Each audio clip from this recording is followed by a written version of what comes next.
Halo pemirsa GPR TV dari Sabang sampai Merauke, dari Miangas hingga Pulau Rote. Bertemu kembali dengan saya Angkria Ratri dalam program Kominfo Newsroom.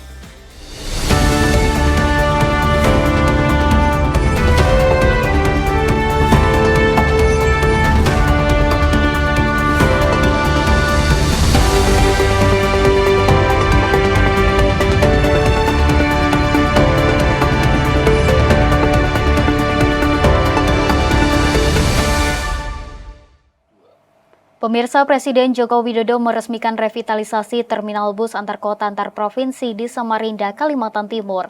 Terminal tipe A tersebut melayani rute Samarinda, Balikpapan, dan Banjarmasin sebagai salah satu pilihan transportasi umum di Kalimantan.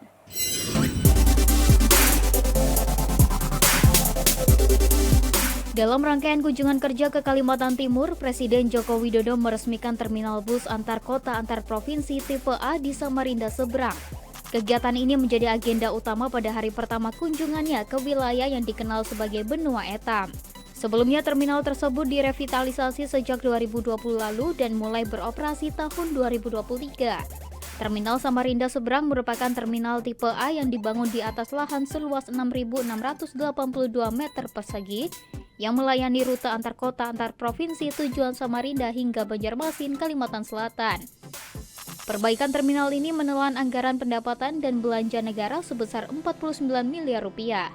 Dalam sambutannya, Presiden Republik Indonesia Joko Widodo menyebut pemerintah terus berupaya menghadirkan fasilitas transportasi umum yang memadai, apalagi Kalimantan Timur yang menjadi daerah penyangga Ibu Kota Nusantara, ditargetkan memiliki sarana transportasi yang modern guna menunjang mobilitas masyarakat yang diprediksi semakin tinggi.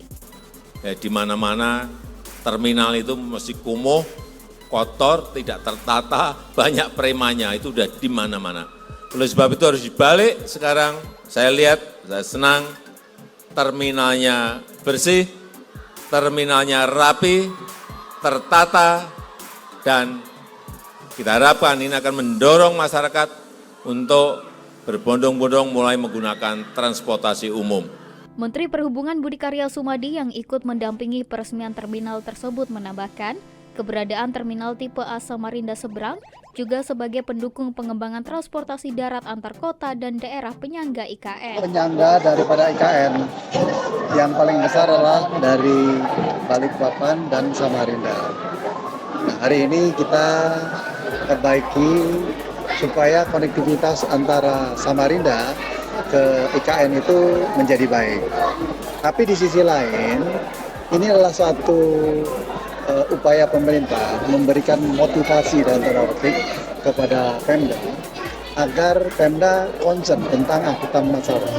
Selain memberikan kenyamanan bagi penumpang, revitalisasi terminal tipe A Samarinda Seberang diharapkan bisa memacu masyarakat untuk berminat menggunakan transportasi umum, sehingga persoalan kemacetan yang sering terjadi di kota-kota besar dapat semakin dikurangi. Selanjutnya pemirsa, Presiden Joko Widodo meresmikan pabrik PT Kaltim Amonium Nitrat di Kota Bontang, Kalimantan Timur. Industri tersebut diharapkan akan mendukung produktivitas pangan nasional.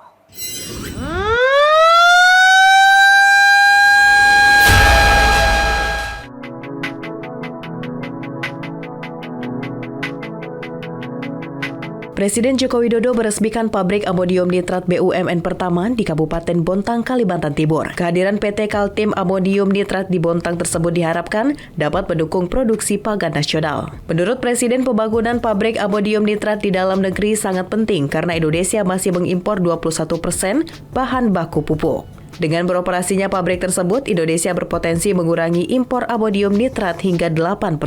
Dengan nilai investasi sebesar 1,2 triliun rupiah, PT Kaltim Amonium ini diharapkan mampu mendukung kemandirian pangan nasional. Presiden Jokowi juga menekankan pentingnya ekspansi bisnis dan produksi pangan secara lokal untuk mengurangi ketergantungan pada barang impor serta menanggapi krisis pangan global yang semakin mendesak dikarenakan banyak negara membatasi atau menghentikan ekspor komoditas pangan. Dengan selesainya pembangunan industri Kaltim Amonium Nitrat ini, kemandirian kita, produktivitas kita di bidang pangan menjadi lebih mandiri, lebih berdikari, dan investasi yang telah ditanamkan sebesar 1,2 triliun itu tidak sia-sia. Saya minta ekspansi ini diteruskan sehingga substitusi barang-barang impor itu bisa kita lakukan.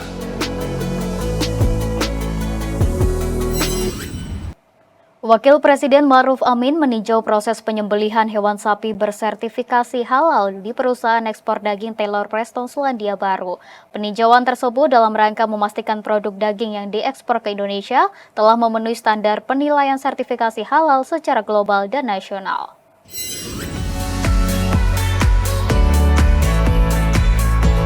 Dalam rangkaian kunjungan kerja bilateral Selandia Baru, Wakil Presiden Ma'ruf Amin menyambangi proses penyembelihan hewan sapi di perusahaan ekspor daging Taylor Preston Wellington.